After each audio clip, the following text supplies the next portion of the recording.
আজকের আমরা এই ভিডিওতে হিন্দু উত্তরাধিকার আইন 1956 ধারা 14 সম্পর্কে আলোচনা করব, যেখানে মহিলাদের সম্পত্তির অধিকার সম্বন্ধে বলা আছে।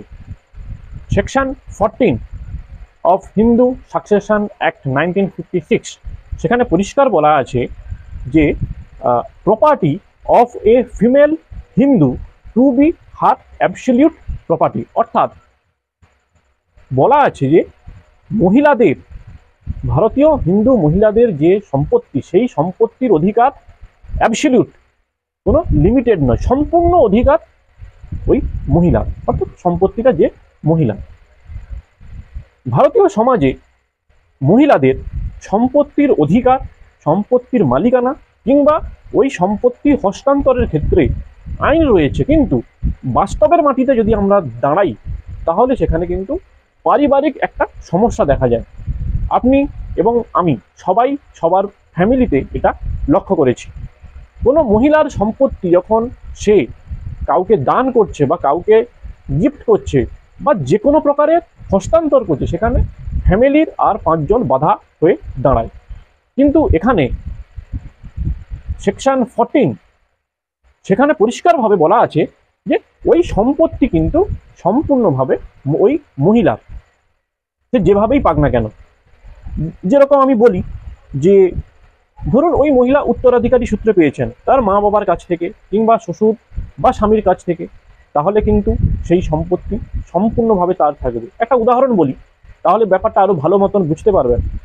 কোনো স্বামী তার স্ত্রীকে যদি কোনো একটা প্রপার্টি কিনে দেন, তারপরে কোনো কারণে ওই স্বামী এবং স্ত্রীর মধ্যে যদি ঝামেলা বা গন্ডগোল এবং সেটা যদি ডিভোর্স পর্যন্ত চলে যায়, তাহলেও কিন্তু ওই স্বামী আর সেই প্রপার্টিটি, অর্থাৎ যেটা কিনে দিয়েছিলেন তার স্ত্রীকে, সেটা কিন্তু ক্লেম করতে পারেন না।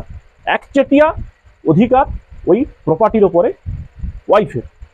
কিন্তু দেখুন, আমরা অনেক ক্ষেত্রেই দেখি যে ওই স্ত্রীটি তার প্রপার্টি সম্বন্ধে যথেষ্ট সচেতন নয়, বা সচেতন থাকলেও পারিবারিক চাপে সেই প্রপার্টিটি সম্পূর্ণভাবে ভোগ করতে পারেন না।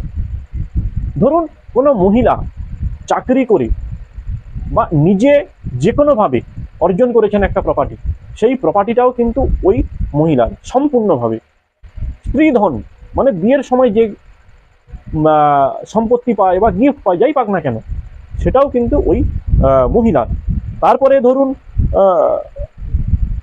চাকরি করে তো আমি বললাম। এখানে একটা কথা বলে রাখা ভালো, এখানে বিয়ে অর্থাৎ বিয়ের আগে কিংবা বিয়ের পরে এই জিনিসটা কোনো ম্যাটার করে না। অর্থাৎ ধরুন কোনো মহিলা একটা সম্পত্তি সে বিয়ের আগে কিনেছেন, তার মানে এই নয় বিয়ে হলো এবং ওই সম্পত্তিটা তার আর থাকলো না, সেরকম নয়। আমরা অনেকেই এটা দেখি, অনেকেই ভাবি যে কোনো মহিলার বিয়ে হয়ে যাওয়া মানে তার সমস্ত সম্পত্তি বা সমস্ত কিছুর ওপরে অধিকার জন্মায় তার স্বামী, কিন্তু না। সেকশন 14 বলছে, হিন্দু সাকসেশন অ্যাক্ট 1956 এর সেকশন 14 বলছে, কোনো মহিলা যদি বিয়ের আগে প্রপার্টি কিনুক বা বিয়ের পরে, সেটা কিন্তু ওই মহিলার থাকে। তবে একটা কন্ডিশন এই সেকশনের সাবসেকশন 2 বলছে, যদি দান সূত্রে পায়, কোনো ডকুমেন্ট সূত্রে পায় বা কোনো কোর্টের রায়ের মাধ্যমে পায়, এবং সেখানে যদি কোনো কন্ডিশন লেখা থাকে যে ওই সম্পত্তি কিছুটা ভোগ করতে পারবে, কিছুটা পারবে না, বা ওই সম্পত্তি কিছুটা ট্রান্সফার করতে পারবে, বিক্রি করতে পারবে, কিছুটা পারবে না, এরকম যদি কোনো কন্ডিশনে লেখা থাকে, তাহলে কিন্তু ওই কন্ডিশনটাই মানা হবে। অর্থাৎ আগে যেগুলো বললাম যে একটা মহিলার সম্পত্তি সে যা খুশি করতে পারে, সেটা কিন্তু পারবে না, ওই কন্ডিশন মাফিক তাকে চলতে হবে। যদি দান সূত্রে, কোর্ট মারফত বা কোনো ডকুমেন্ট সূত্রে পাওয়া যায় এবং সেখানে যদি ওই কন্ডিশন মেনশন করা থাকে।